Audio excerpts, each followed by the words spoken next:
All right, so now we're back in 1858. That great cry has gone out throughout the world. We have become a colony of England, and in 1 month's time, 30,000 prospectors have arrived onto the Fraser River, a true gold rush. And they are panning the sandy bars and banks, and yes, they are finding gold. Loose, flaky gold, not at all what they had been hoping for. So most of those original miners do not stick it out. They say the Fraser River gold rush is a humbug and they head someplace else. But a few thousand of these miners are experienced. And they're noticing something. They're noticing that the further they go upstream, ever so slightly, the coarser the gold is becoming.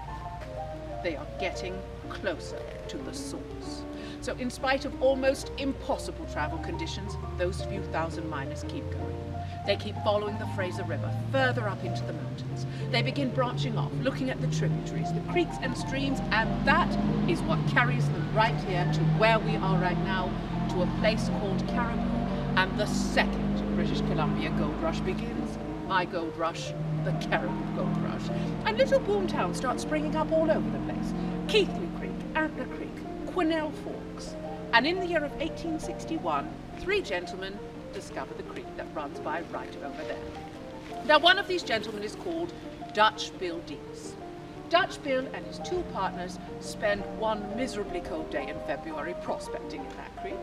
And at the end of that day, they have all found some gold. Now, Dutch Bill has found the most gold.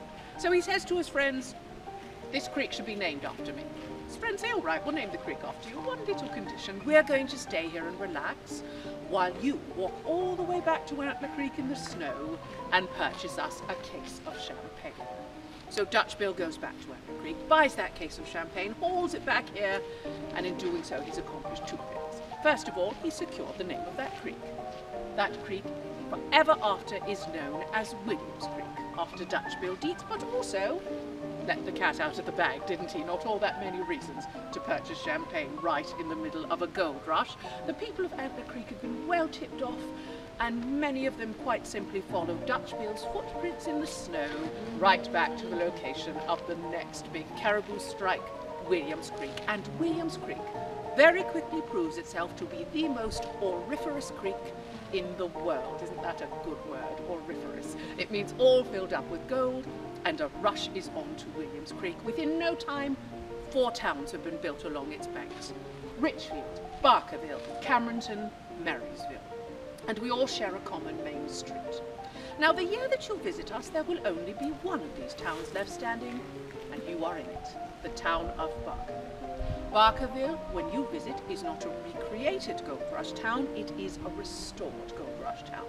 There are roughly 160 structures here in your year.